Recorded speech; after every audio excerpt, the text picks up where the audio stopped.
మా మెదక్ ప్రతినిధి శ్రీధర్ అందుబాటులో ఉన్నారు. శ్రీధర్, ఈ పటాన్చెరు ఓరం మీద జరిగింది యాక్సిడెంట్, ఏమున్నా మీ దగ్గర వివరాలు?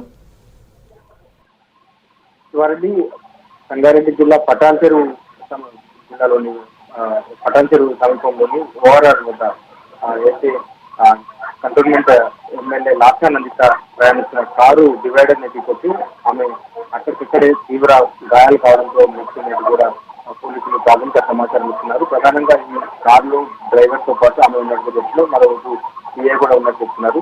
సో ఇటీవల అయితే ఆమె కారుకు మరో గతంలో కూడా రీసెంట్ గానే ఒకసారి ప్రమాదం జరగడం, అక్కడి నుంచి స్వల్ప గాయాలతో బయటపడింది.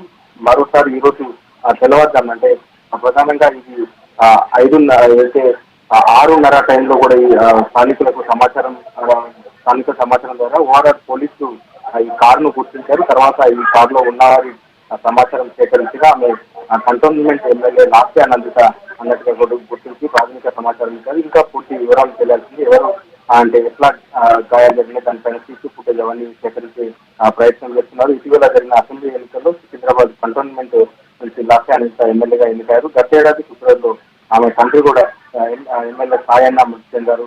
ఇటీవల నల్గొండ సభకు వెళ్లే సమయంలో కూడా నందిత కారుకు ప్రమాదం జరగడం, అప్పుడు స్వల్పగాయంతో బయటపడింది. సో ఈ రోజు ఉదయం పటాన్చెరు ఓఆర్ఆర్పై జరిగిన ప్రమాదంలో లాక్షానందిత మృతి చెందడంతో వారి కుటుంబంలో పాటు అటు నియోజకవర్గ ప్రజల్లో కావచ్చు, పార్టీ శ్రేణులు కూడా తీవ్ర విషాదం నెలకొంది. సో దీనిపైన పూర్తి అంటే ఇంకా సమాచారం పోలీసుల ద్వారా తెలియాల్సింది. వారు దీనిపైన విచారణ చేపట్టిన తర్వాత మంచి సమాచారం పొందుతున్నారు.